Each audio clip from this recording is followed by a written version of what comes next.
আসসালামু আলাইকুম।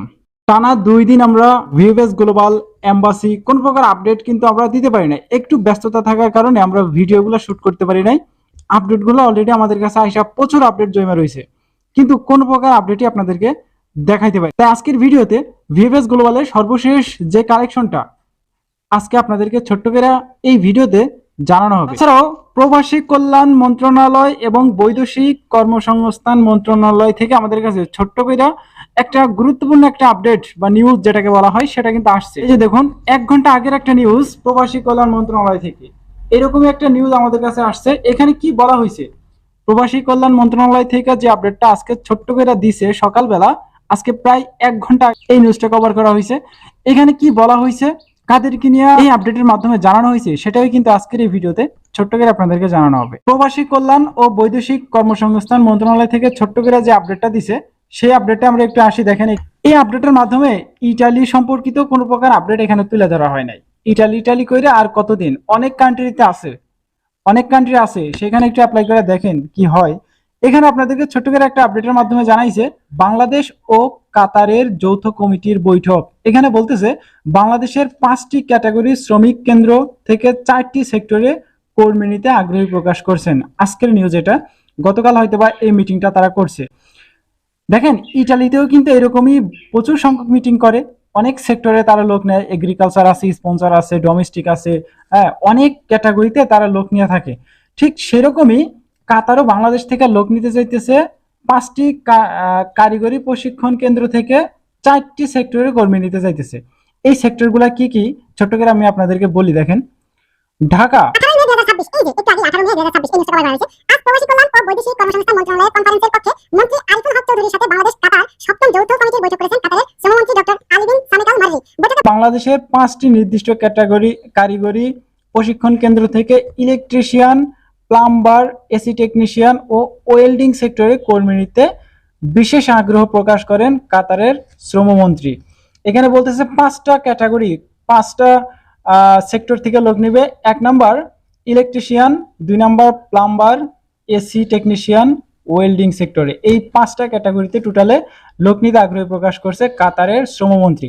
বৈঠকে শুরুতে প্রবাসী কল্যাণ ও বৈদেশিক কর্মসংস্থান মন্ত্রী আরিফুল হক চৌধুরী কাতারের শ্রমমন্ত্রীকে বাংলাদেশ সফরের আমন্ত্রণ গ্রহণ করায় আন্তরিক ধন্যবাদ জানায়।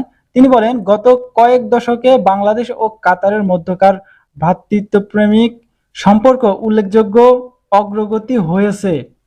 বাংলাদেশি কর্মীদের সমস্যার সমাধান ও কল্যাণ নিশ্চিতকরণে কাতার সরকারের বিভিন্ন উদ্যোগের প্রশংসা করেন তিনি। গভীর কৃতজ্ঞতা প্রকাশ করেন বিশেষ করে সাবেক প্রধানমন্ত্রী দেশনেত্রী বেগম খালেদা জিয়ার জরুরি চিকিৎসার জন্য এয়ার অ্যাম্বুলেন্স পাঠিয়ে কাতারের মহামান্য আমির যে মানবতার অনন্য নজির স্থাপন করেছেন সেজন্য বাংলাদেশ সরকার ও জনগণের পক্ষ থেকে গভীর কৃতজ্ঞতা জ্ঞাপন করেন মন্ত্রী। যাই হোক, এটা এই বর্তমান প্রেসিডেন্টের মা, তাকে নিয়ে এই গভীর সমবেদনা জানানো হয়েছে, সেটাই সেই বিষয়ে একটা গভীর কৃতজ্ঞতা প্রকাশ করছে।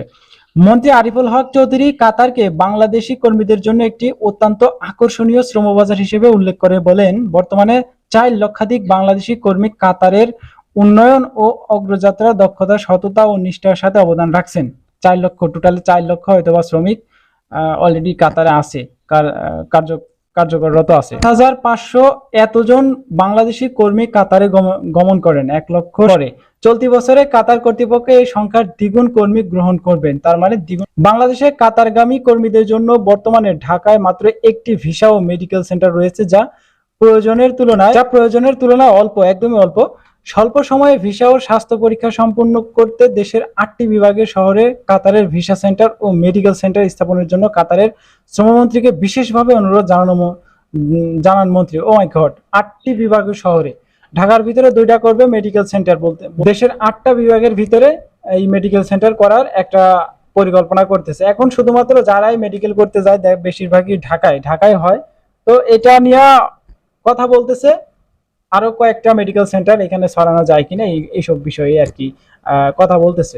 তিনি আরো উল্লেখ করেন যে মন্ত্রণালয়ের অধীনে 110টি টেকনিক্যাল ট্রেনিং সেন্টারের বৈদেশিক কর্মসংস্থান সংশ্লিষ্ট 55টি ট্রেডে মানসম্মত প্রশিক্ষণ প্রদান করা হচ্ছে। 110টি টেকনিশিয়ান সেন্টার রয়েছে। ওকে, সেখানে 55টিতে মানসম্মত প্রশিক্ষণ প্রদান করতেছে, মানে অর্ধেক অর্ধেক মানসম্মত ট্রেনিং প্রদান করতেছে, যেখান থেকে বেশিরভাগই লোক বিদেশে নিতে পারতেছে, আর বাকিগুলা ওই যে ভংচং, চলে চলে না, এরকমই আর কি।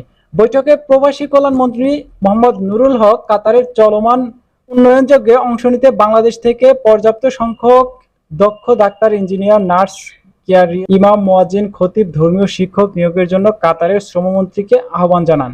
আচ্ছা, যেহেতু কাতারের শ্রমমন্ত্রী সেখানে আলী বিন সামিক আল মাররি, সে সেখানে উপস্থিত ছিল, সে সেখানে কি বলতেছে দেখেন, বাংলাদেশের কর্মীদের কর্মদক্ষতা প্রশংসা করে জানান যে বর্তমান কাতারে প্রায় 4,73,000 বাংলাদেশি শ্রমিক কর্মরত আছে, যার মধ্যে 30% উন্নয়ন খাতে এবং বাকিরা অন্যান্য পেশায় নিয়োজিত।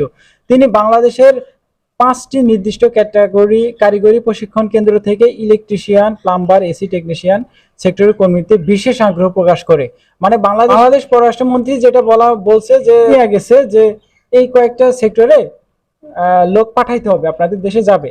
তো সেখানে কাতারের শ্রমমন্ত্রী সেও এখানে আগ্রহ প্রকাশ করছে। তিনি আরো বলেন, কাতারের অদক্ষ কর্মীদের দক্ষ করে তুলতে ইতিমধ্যে 2টি বিশেষ প্রশিক্ষণ কেন্দ্র স্থাপন করা হয়েছে বলেন তিনি জানান। বিভাগীয় শহরে ভিসা সেন্টারের সংখ্যার বৃদ্ধি অনুরোধের প্রেক্ষিতে কাতারের শ্রমমন্ত্রী আশ্বস্ত করেন যে বিষয়টি বাস্তবায়নের জন্য তিনি ব্যক্তিগতভাবে কাতারের স্বরাষ্ট্রমন্ত্রীকে অনুরোধ জানাবেন। যৌথ কমিটির এই দ্বিপাক্ষিক বৈঠকে অন্যান্যের মধ্যে বাংলাদেশে নিযুক্ত কাতারের রাষ্ট্রদূত আলী মাহদি সাইদ আল কাহতানি, প্রবাসী কল্যাণ ও বৈদেশিক কর্মসংস্থান মন্ত্রণালয়ের সচিব মোহাম্মদ মুক্তার আহমেদ, মাননীয় প্রধানমন্ত্রীর বিশেষ সহযোগী ডক্টর শাকিরুল ইসলাম এবং দুই দেশের সংশ্লিষ্ট মন্ত্রণালয়ের ঊর্ধ্বতন কর্মকর্তা উপস্থিত ছিলেন। স্বাক্ষরিত শরীফুল ইসলাম, জনসংযোগ কর্মকর্তা, প্রবাসী কল্যাণ ও বৈদেশিক কর্মসংস্থান মন্ত্রণালয়। এই যে আপনাদেরকে একটু ছোট্ট করে দেখাই, কিছু কয়েকটা ফুটেজ আমাদের কাছে আছে। এই যে তারা একটা ছোট্ট করে একটা মিটিং যেটা বসছে, এইটাই সেই ভিডিও ফুটেজ বা অল্প কিছু ফুটেজ নিছে, ফটো শুট করছিল কিছু। শুধু যে এই যে কাতারি লোক যে নিবে এরকমটা কোনো বিষয় না। আরো একটা আপডেট তারা দিছে দেখেন, প্রবাসী কল্যাণ মন্ত্রীর সাথে দুবাই ট্যাক্সি কোম্পানির সাক্ষাৎ, 6,000 ড্রাইভার নেবে দুবাই। এখানে একদমই অল্প পরিমাণ সংখ্যক নিবে, মাত্র 6,000 ড্রাইভার নিবে, মানে শুধু ড্রাইভার খাতেই বাংলাদেশ থেকে 6,000 কর্মী নেওয়ার জন্য, ড্রাইভার নেওয়ার জন্য একটা প্রস্তাবন করে যে এখানে সৌজন্য একটা সাক্ষাৎ হয়। এই যে এই সাক্ষাতের মাধ্যমেই দুবাইয়ে ড্রাইভিং বিষয়ে 6,000 কর্মী নিবে। তো এখন দেখা গেছে যারা দুবাই আছে তারাই বলতে পারবে যে দুবাই এখন ড্রাইভিং ভিসার যেই ব্যাপারটা বা ড্রাইভিং যারা শেখা যাইতেছে তারা কেমন পর্যায়ে আছে, কোন পর্যায়ে আছে, সেগুলো সবাই হয়তোবা তারাই বুঝবে। এখন আপনারাই বুঝেন যারা এই ভিডিওটা দেখতেছেন, কেউ দুবাই আছেন কিনা বা দুবাই ড্রাইভিং